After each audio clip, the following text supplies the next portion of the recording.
Last में जो बच्चे बचे रहते थे भारत में रहकर वो सुबह से शाम तक करते रहेंगे और लास्ट में फिर दोनों को अवार्ड देते।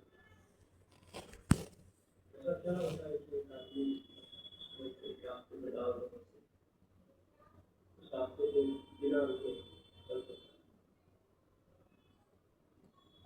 आप उसको झुका बोल दो, लेकिन जब हम वैज्ञानिकों के साथ काम करते हैं तो वैज्ञानिक कहते हैं कि ये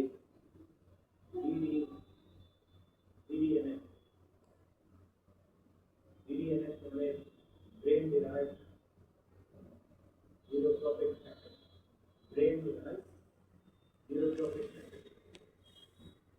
ये जो BDNF होता है ये बहुत शक्तिशाली चीज है। ये जितना ज़्यादा तुम्हारे दिमाग में होगा उतना ज़्यादा तुम सीख सकते हो, तुम्हारी मेमोरी कैपेसिटी होगी, तुम्हारी लर्निंग कैपेसिटी होगी, उतना ज़्यादा ये तुम्हारी मेमोरी की रक्षा करेगा। अगर तुम एक चीज़ अपने दिमाग में डाल दो तो तुम उसको याद रख सकते हो।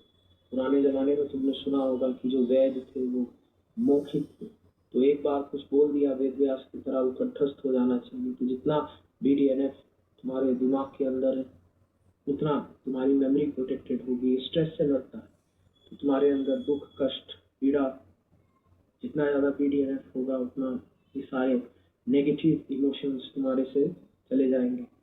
और सबसे कीमती ये रिपेयर में सहायता करता है, हमारी neurological brain repair, physiological repair, emotional repair.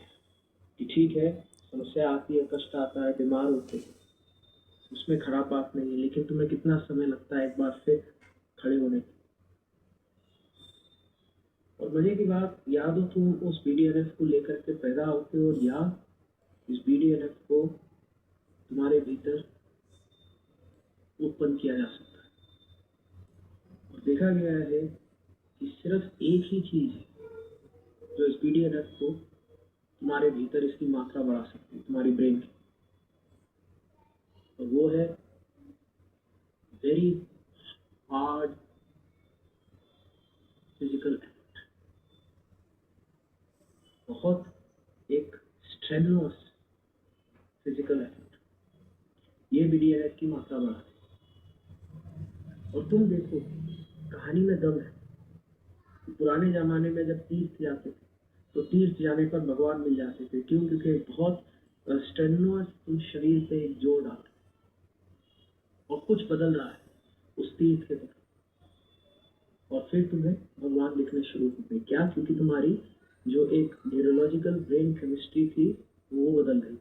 तीर्थ मुश्किल होते थे, तुम जंगलों में से जा रहे हो, तुम आज की तारीख का थोड़ी है कि तुमने लाल बत्ती वाली गाड़ी अपने आगे लगाई, फिर AC फर्स्ट क्लास में बैठे, फिर वहां पे गए शगरीला में जाके सील देने क्लेमेटाइज करके दूर से कैलाश देख लिया और ये कहानी खत्म। तुम सोचो रावण कैसे गया हो जब उसके पास पुष्प कुछ भी नहीं था, कितना एक्सट्रेनुअस इम्पैक्ट उसकी बॉडी पे पड़ा होगा। और जब ये इम्पैक्ट पड़ता है तब BDNF सीक्रेट होता है, तब तुम्हें भगवान हो।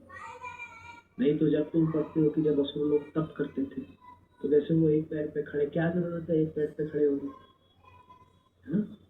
शांति से बैठो, भगवान वैसे ही आ जाएंगे, सुखासन में आ जाएंगे। भक्ति योग वगैरह वाले बोलते हैं ना, तो कुछ नहीं करना, बैठे रहो, भगवान का नाम लेते रहो, भगवान दिख जाएंगे। ना तो इनको दिखते ना जो चल रहा है उसको दिखते। और उस समय देखो जितने भी ये तपस्वी थे एक पैर पे खड़े हैं, शरीर को तपा रहे। क्यों? क्योंकि जब वो फिजिकल स्ट्रेनुअस इफेक्ट तुम अपने एक शरीर पे डाल रहे हो तब ये BDNF की सिक्रीशन हो रही है, मात्रा बढ़ रही है, और तब जब तुम कर रहे हो तो तुम्हारी ब्रेन केमिस्ट्री बदल रही है और फिर तुम्हें भगवान दिख रहा है। और इसलिए ये जो 1990 महादेव है तुमसे करार, तुम्हें क्या लगता है? मुझे नहीं पता। अभी एक अम्मा का कुछ समय पहले ईमेल आया कि अरे अरे मैं कहाँ आप थक गई, मुझे तो ये करना ही नहीं था, मुझसे तो ये हो ही नहीं रहा। तुमसे ये नहीं हो रहा इसलिए तो तुम कलयुग में फंसी हो, इसलिए तो तुम्हारा ध्यान नहीं लगता, इसलिए तो तुम एक गुरु से दूसरे गुरु पे भटक रहे हो। मैं जानता हूं तुमसे ये नहीं है, लेकिन फिर भी मैं तुम्हें कह रहा हूं, पुश योरसेल्फ। आज तुम अपने आप को थोड़ा पुश करोगे, बीडीएनएफ की मात्रा बढ़ेगी। कल थोड़ा और पुश करोगे, तुम्हारी ब्रेन केमिस्ट्री बदलेगी। मैं तुम्हें तप करना सिखा, मैं तुम्हारे को ये सारी साइंटिफिक एक्सप्लेनेशंस नहीं देता। क्यों? क्योंकि मेरे गुरु ने भी नहीं दी। वो तो आज मुझे, जब मैं स्टैनफोर्ड के रिसर्चर्स के साथ काम कर रहा हूँ या फिर आईआईटी के साथ काम कर रहा हूँ, तो मुझे पता चला, अच्छा तो बाबा जी ने जब वहां पे मेरी ब्रेन बनाई थी तो उसका ये मतलब था, ये फायदा। तो मैं क्यों परंपरा को कि मैं तुम्हें आज बताऊं कि जी ये करो वो करो, फिर तो सही नहीं होगा। क्योंकि फिर होगा कि मैं तुम्हें सीड्यूस कर रहा हूँ इस रास्ते पे चलने के लिए। ऐसे नहीं होना चाहिए। गुरु भक्ति होनी चाहिए, गुरु हुक्म होना चाहिए। मैं अगर तुम्हें चला रहा हूँ, किसी कारणवश चला रहा हूँ, और बिल्कुल तुम सही कह रही हो, तुमसे नहीं होगा, नहीं हो रहा, इसलिए तो तुम कलयुग में यहाँ बैठ के 84 लाख योनि की ओर बढ़ रही हो। अगर होना होता तो फिर तो हो जाता, फिर तो बात ही क्या थी, फिर तो तुम 8-8 घंटा ध्यान कर लेती, फिर तो तुम्हें महादेव दिखते। ये नहीं हो रहा, इष्ट के तुम्हें दर्शन कराने, इसलिए तो तुम्हारे शरीर को मैं तपा रहा हूं। और जितना हो रहा है, जो हो रहा है, तुम करो। It is very very important. We push that body, we change the brain chemistry, we want. क्योंकि जितना ज्यादा बीडीएनएफ तुम्हारे भीतर होगा, फिर तुम्हारी क्षमताएं बदल जाएगी। फिर वो गया समय कि तुम घंटों में या मिनट में गिनोगे कि मैं कितनी देर साधना करूं, कितनी नहीं। फिर तुम 100 घंटा, फिर तुम समाधि में बैठ सकते हो 50 दिन, और तुम्हें भीतर से कोई दुख या कष्ट महसूस नहीं। फिर तुम्हारी बॉडी की सुपर ह्यूमन कैपेबिलिटीज जागृत होनी शुरू हो जाती है। That is what I am trying to do, I want to. इसलिए तुम देखो मेरे गुरु को, उन्होंने बॉक्सिंग में अपने शरीर को तपाया, इसलिए फिर उन्होंने मेरे शरीर को तपाया। एक कोई लड़का था, खुंटी बेचारा, उसको जिंदगी भर टट्टियों की बीमारी लगी रही, कभी ठीक ही नहीं हो, और बिल्कुल ऐसा कांगड़े की फूक मारो दम करके गिर जाए। और आज की तारीख में इंटरनेट के जमाने में तो हर कोई गुरु बन जाता है, कोई पूछता भी नहीं। तुम बनने की कोशिश करो, 100 लोग खड़े हो जाएंगे। वो बेचारा वहां पे गुरु बना, बहुत चिढ़ रहा था, मुझे देख के बहुत चिढ़ रहा था। अरे भैया की क्या बॉडी है, कहता है ये कैसी पहलवान जैसी बॉडी बना ली। उसको समझ ही नहीं कि इसके पीछे एक गहरा विज्ञान है। मेरे गुरु चाहते थे कि मेरी ब्रेन के अंदर ये बीडीएनएफ की मात्रा बढ़े, ताकि जब मैं साधना करूं, मुझे कम उम्र में साक्षात्कार प्राप्त हो, शिव की उपलब्धि हो, ताकि मैं तुम्हें इस मार्ग पे लेकर के जा सकूं। ये एक देवीय योजना थी। It was a plan, it was by design.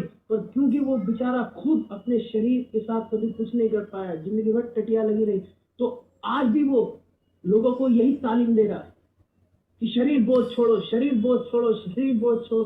उसको ज्ञान ही नहीं है, ना शरीर का ज्ञान है, ना दिमाग का ज्ञान है, और ना ये समझ है कि अगर हम पृथ्वी लोक पे हैं, अगर ये शरीर है, तभी शरीर के माध्यम से साक्षात्कार। तुम शरीर के साथ बगावत करके, मन के साथ बगावत करके शिव को कभी प्राप्त नहीं कर सकते। तुम्हें शरीर को साथ लेना होगा, मन को साथ लेना। और इसलिए मैंने सोचा है 1990 में अभी 7 दिन थोड़ी रेल बना रहा हूँ, ताकि एक मैसिव फ्लो ऑफ बीडीएनएफ तुम्हारे दिमाग में एकदम जागृत। उसके बाद हर हफ्ता अलग, और हर हफ्ते में मैं एक डिसिप्लिन पे फोकस करूंगा। जितनी भी हमारी मार्शल आर्ट्स है, चाहे वो कलरी हो, चाहे वो मुए थाई हो, चाहे वो रेसलिंग हो, चाहे वो जिu-jitsu हो, चाहे वो कंफू हो, क्योंकि ये सारी की सारी मार्शल आर्ट्स किसी ना किसी सिद्ध से उत्पन्न हुई, और हर एक मार्शल आर्ट्स से तुम्हारे शरीर का एक एक हिस्से को हम तपा सकते हैं। और तुम भी एक्सपोजर ले। और कैसे होगा कि एक हफ्ता अगर हमने डेडिकेट किया एक मार्शल आर्ट्स को, तो एक दिन हम बहुत मेहनत करेंगे, फिर एक दिन वाई वाई, फिर वाई वाई वाले दिन हमारी रिहेबिलिटेशन होगी, फिर एक दिन मेहनत होगी, फिर एक दिन वाई वाई, फिर एक दिन मेहनत, फिर एक दिन। और तुम भी देख लेना, तुम्हें जिस भी फिर मार्शल आर्ट्स से प्रेम हो जाए तो तुम उसको अपना लेना, फिर उसी मार्ग पे चलना। क्योंकि मैंने तो सारी मार्शल आर्ट्स सीखी, मैं कॉम्बैटिव स्पोर्ट्स में था, मेरे को मेरे को रिंग में जाके धम धम धम करना था, तो तुम चुन सकते हो, तुम अपने हिसाब से सीखो। और ये जो 7 दिन है, अभी 2 और बचे, आज का और फिर कल का, ये निकालो। There is a science behind it. The more we will push our body, the more you will find that limit and break. Your brain is going to change forever. और हाँ, तुम्हारे भीतर एक अपस्मार बैठा है जो बोलेगा अरे मेरे बस की बात नहीं है, तो तुम किसकी सुनो? वो तो तुम्हें कह ही रहा है तुम्हारे बस की बात नहीं है, वो तो तुम्हें ले जा रहा है नरक की ओर। वो तो तुम्हें एक ही चीज कहता है, रो बैठ के। तुम्हें उसकी सुननी? जिंदगी भर तुम उससे लड़के आए हो। अभी तुम एलआरटी अनुष्ठान में भी कितनी मुश्किल से आते हो, कितनी मुश्किल से डिसिप्लिन बनाते हो। हमें ना तो उसकी सुननी है, ना उसका साथ देना है, और इसी जीवन में हमें उसका संहार करना। हमें शिव की सुननी, हमें शिवानंद की सुननी, और हमें स्वयं को शिव तुल्य जयते, शिव जैसा बनाना है, शिवानंद बना। तो वक्त आज तुमसे नहीं हो रहा, कल होगा। और वो कल तब होगा अगर आज मेरे साथ मेहनत करो। अगर आज मेहनत नहीं की तो कल भी कुछ नहीं होगा, परसों तो कुछ भी नहीं होगा। जो कर सकते हो, जितना कर सकते हो, लगो। We have to change the brain chemistry. If we have changed it, DDNS, तो फिर बैठे होगे साधना में साक्षात। मैं एक आदमी को देख के बता सकता हूँ और स्पिरिचुअलिटी के बारे में सच बोल रहा है या नहीं। कभी अगर उसने अपने शरीर को जीता ही नहीं, मैं जानता हूँ, फिर वो बकेट मारता है। और तुम्हें दिख जाएगा, जितने तुम्हें प्रकांड पंडित जी टाइप लोग मिलते, तोंद निकली हुई है, ऐसे बेचारे, उनका ईस्ट्रोजन टेस्टोस्टेरोन सब ऊपर नीचे है, गाइनोप्लास्टी हो रखी है, और ऐसे बैठ के बात करेंगे कि ये है, वो है। समझ जाना, बकेट मारना। उनके दिमाग की विंडो आज तक खुली है, it's closed, so they never seen. अगर तुम्हें वो देखना है, तुम्हें शरीर को जीतना, मूलाधार है ना, मूलाधार, फिर स्वादिष्ठान, फिर मणिपुर, फिर अनाहत। अगर कभी जीता ही नहीं, फिर कुछ नहीं दिखेगा, कोई दिख ही नहीं सकता। और इसलिए कबीर गाली देते थे, कह देते ये लोग बस बात ही कर सकते हैं, कुछ होगा नहीं उनसे, बड़ी बड़ी बातें कर लेंगे, भगवान की प्राप्ति नहीं।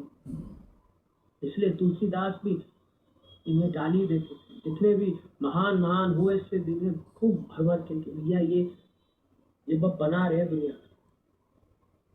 ना खुद पहुंचे हैं ना तुम्हें पहुंचने दे। शिवयोग साधारण है, मैं खुद देख के आया हूँ और मैं तुम्हें ले जाना चाहता हूँ। So let us conquer the body, conquer the mind, और इस जीवन में साक्षात्कार। ठीक है, ब्लेस यू, नमस्कार।